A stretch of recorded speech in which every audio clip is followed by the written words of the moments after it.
The most important part of awakening isn't the learning of or gathering of all this information about how systematically dark and corrupt things are here, although that does play a big role in what the deeper purpose is, which is coming back to your intuitive awareness and using that as a guide for your own individual path and purpose.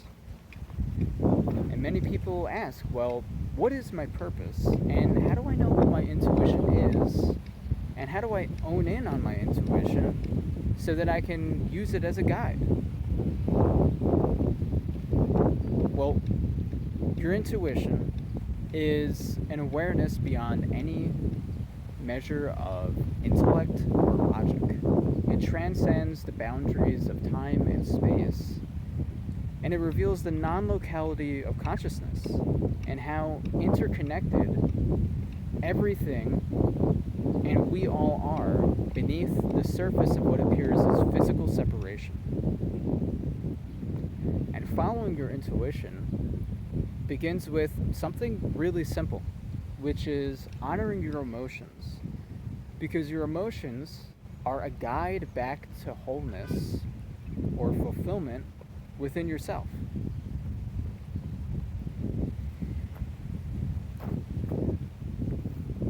And you might even need to sit with your emotions and begin tracing your own recurring thought patterns so that you can decipher when and where they began and whether or not they're true to you, or whether they're aspects of others you've absorbed along the way and confused as parts of yourself.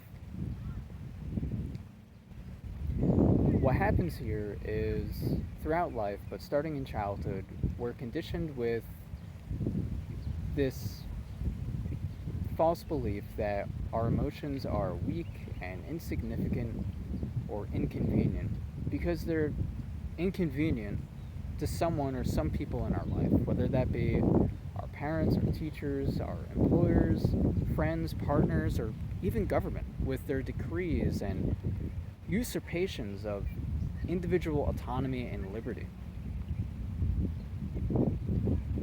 And what this does is it either directly or subconsciously embeds us with this false notion that life is about doing things you don't want to do. And that belief is totally normal, but it's anything but normal. Life isn't about doing things you don't want to do. A truer statement is that life is full of challenges, but you can choose challenges that are born from a path of love. And paradoxically,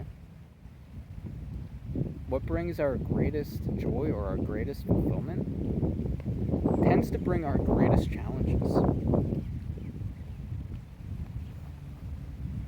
And that's why I call it the evolutionary path of love.